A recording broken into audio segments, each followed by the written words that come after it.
Bismillahir Rahmanir Rahim. The name of Allah, the Beneficent, the Most Merciful. I'd like to welcome you, dear viewers, to another in our series, The Forces of Evil. Assalamu alaikum wa rahmatullahi wa barakatuh. May Allah's peace and blessings be on each and every one of you. In our series, The Forces of Evil, we continue to look at how the satanic forces, the evil forces within our world, affect human beings in such a way as to deviate them from the path which God has prescribed for them, to cause them to swerve from that path into various forms of false worship, idolatry, etc., which then causes them to lose the benefit from this life. What good there is in it becomes lost when people lose that path and end up in forms of disbelief. Now, we looked at ways in the previous session related to the discouragement of righteousness. We're continuing to look now in terms of issues of satanic worship, where on one hand, where people take up legal systems which are other than the systems revealed by Allah, where Allah says, فَمَنْ لَمْ يَحْكُمْ بِمَا أَنزَلَ اللَّهُ فَأُولَٰئِكَ هُمُ الْكَافِرُونَ. Whoever doesn't judge by what Allah has revealed has become a disbeliever. We have divine revelation, guidance for us. And this is what should govern the lives of the Muslims. Where Muslims leave the principles of divine revelation and they accept and go wholeheartedly into systems of Western democracy, which is secular democracy, then they end up losing their way. Because these systems were basically designed for a society which didn't believe in God. By rejecting God, rejecting things which are attributed to God of revelation, of goodness and righteousness, trying to define good and evil from a human perspective, with humanist values, developing new principles of determining good and evil, what they have done is they've created another set of confusion and chaos for society, because you cannot establish any forms of morality, with such a flexible system, a system wherein what is good today can become evil tomorrow, what is evil today can become good tomorrow. So such a system lacks any kind of moral foundation, and in fact becomes a form of satanic worship, where we end up worshiping our own desires. As Allah also says in the Quran, have you not observed the one who has taken as his Lord his own desires? And Allah says, describing some of the people of the past who went astray, اتَّخَذُوا أَحْبَارَهُمْ وَرُهْبَانَهُمْ أَرْبَابًا مِنْ دُونِ اللَّهِ. They took their rabbis and priests, monks, as lords besides Allah.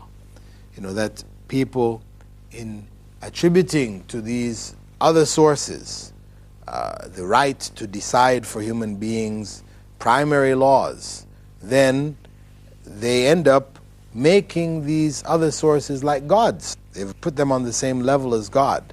Of course, as human beings, we may get together and try to work out some personal and individual need. We develop a principle which may not be applicable throughout the world. It just solves our individual problem here and now. However, the general principles which should govern people's lives throughout the world, wherever they may be, these principles need to come from God, so that it will be free of the human bias which tends to not fulfill principles of justice due to family considerations or personal considerations. People tend to favor others, favor family over others, and unfortunately this may even affect our very belief and practice itself. Also, what is introduced through this channel is that of grave worship, where people of the past who are righteous are now elevated to a point where we may call on them in worship, call on them in prayer, call on them in times of need, and this in fact ends up being a part and form of worship itself. So, and of course it becomes a satanic form of worship, because if we're not worshiping God, then ultimately we're worshiping Satan. If whatever we're calling God and we're worshiping and thinking is God then what we've ended up what the type of worship we end up doing is in fact a satanic worship, because the divinely ordained worship is one wherein we only direct our prayers to God alone. Now, one of the ways in which people may be drawn into satanic worship is also raising the issues of good and evil. Where did evil come from? If we have a good God, God is all good, He's all powerful, so where did evil come from? It must have come from an evil source in the world. This evil source has the power to create evil. We're not going to attribute it to God. So then what we have in fact is another God, a God of evil, as developed in the Persian system of dualism, where you had two gods, Ahura Mazda and Angra Mainyu, a god of good and a god of evil. And people ended up worshipping both gods. We also find amongst human beings Satans or devils working amongst us. Prophet Muhammad ﷺ, in a hadith narrated by Ibn Mas'ud, had said, Al-kahana hum shayateen al-ins. The fortune tellers are the devils amongst human beings. They function as devils. Why? Because they are inviting people into corruption.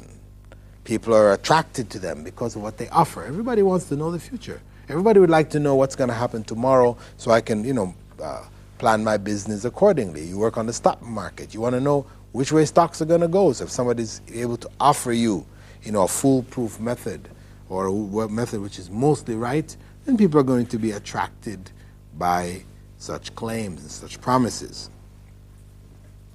You also find individuals in the past as well as in the present, who have attributed to themselves some form of godhood. You have today Sai Baba in India, who has over 8 million followers believing that he is God incarnate. He walks on the earth. He does a few magical tricks, and people are convinced that he in fact is God. We also have, in recent times, we have individuals like Sheikh Nazim al-Kubrusi, supposedly of the Naqshbandi Sufi order, who promises his followers, a variety of promises. They believe he can be in different locations at the same time. He promises them that when the time comes to die, he will take their soul to the angel of the next life. And that when we are being questioned in our state of the grave, that he'll be there to give us the answers, to prompt us with the answers. So he's sort of promising his followers guaranteed paradise if they submit their wills to him. These are various individuals who are involved in deviation, who act as satanic forces amongst human beings, and who call people ultimately to some form, shape or form of satanic worship, what we would call satanic worship. Because as we said in the very beginning, if we're not worshiping God, then we're worshiping Satan. Though we may call the gods we're worshiping a variety of different names, whether we call them Ganesh or Krishna or whatever, we give them those type of names, or we give them some other names, of other gods or spirits or whatever. It doesn't matter what name we give them. In the end, if we end up worshiping these individuals, they become a part and parcel of our worship, then we have destroyed our faith in God and in fact ended up worshiping other than God. Because these forces that we may think to worship are just equivalent to human forces. They depend on God for success and failure in their own lives, and they were creatures of God. They're not gods. They do not contain within themselves even the powers of God. So this basically, we could call this the fourth characteristic or the fourth area in which the satanic forces operate and create amongst humans some kind of confidence about something which is in fact satanic in its core, something which will bring them closer to disbelief than bring them closer to Allah. Because the way that the Prophet left is a very simple way. It's not very complicated.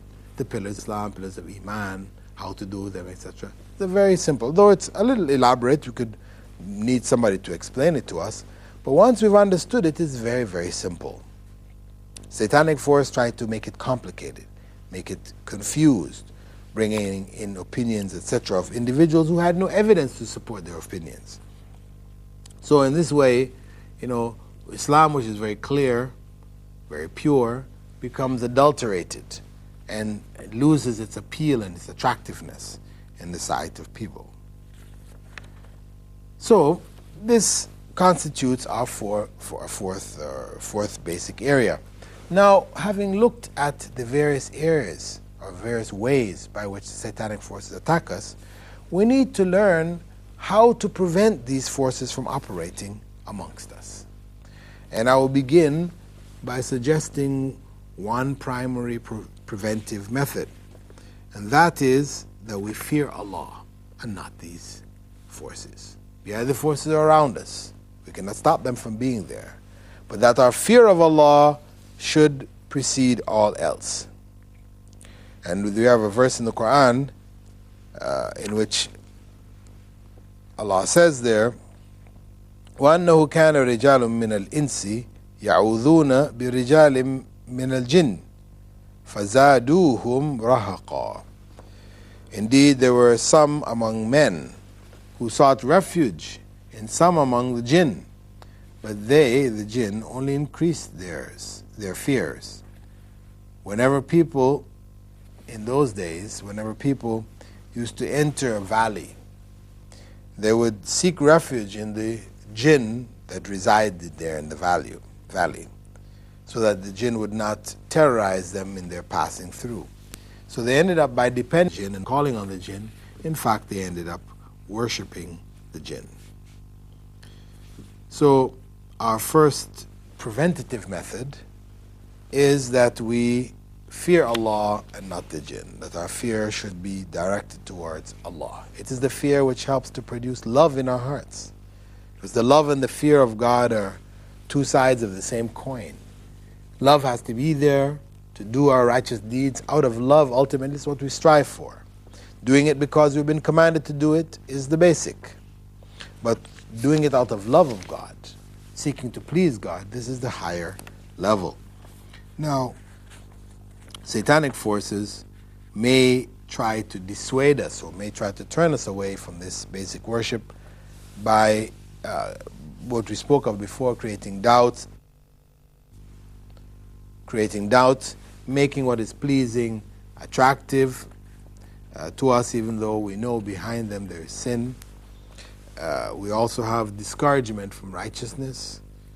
And we also have where the satanic forces will influence even our dreams and our concepts. So what we need to do is to fear Allah. Our fear of Allah should be unique to Him. We don't fear Him the way we fear other creatures of God. A lion breaks loose from a cage, we're afraid of that. But we're afraid for the evil consequences that will happen if the lion catches us. In the case of Allah, we should fear Allah, fear His displeasure. Not fear so much the punishment that will come, because of course we should fear that. We should not want to fall into punishment.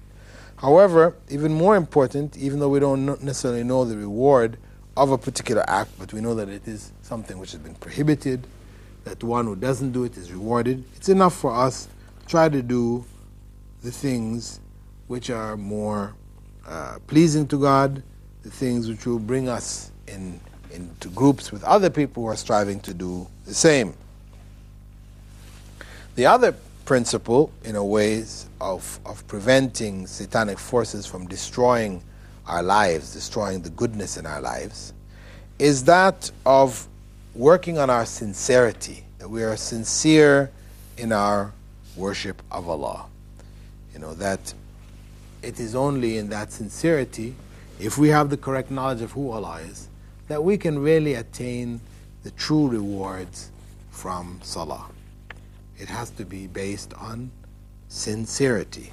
And as Allah has told us in the Quran, وَمَا أُمِرُوا إِلَّا لِيَعْبُدُوا اللَّهَ مُخْلِصِينَ لَهُ الدِّينَ. They were only commanded to worship Allah, making the religion sincerely for Him. So this is this other area we have to work on, the area of sincerity, an area which each and every one of us lacks to varying degrees. The more we lack it, the less we are inclined to prayer. The more we have it, the more we are inclined to our prayers themselves. Now, the other area which could be added to this of preventative areas is that of using the various supplications which the Prophet gave in our daily walk of life, whether it be going to the bathroom, things concerning the home, and we're going to look at the home issues in more detail, but even things concerning outside the home, where Allah has told us through His Prophet ﷺ that there is danger, there are satanic forces and harm out there if we don't try to keep within certain bounds. For example, the Prophet ﷺ had said that we should bring children in from the outside about an hour before Maghrib, and neither ourselves nor our children should be left outside of the home after Maghrib. It's a basic teaching of the Prophet.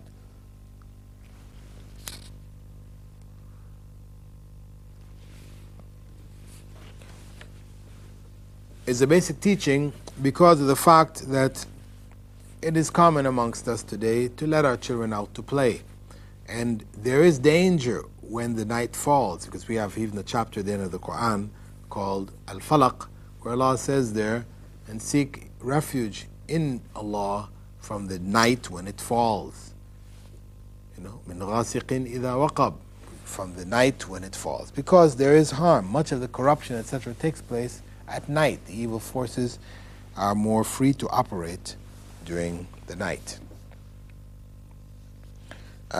Also, with regards to this, is that we try to seek refuge in Allah when we become angry, to avoid excessive anger, because it can cause people to go astray. You hear of people trying to do the right thing, but they're angered by people who are also themselves trying to do good, but their method of trying to promote good, for example, amongst them may not be good. So it leads another person to want to reject the good that they're offering, to turn away. Sometimes people even say, okay, I don't even want to have anything to do with this, religion, if you're going to tell me this and you're going to tell me that, etc.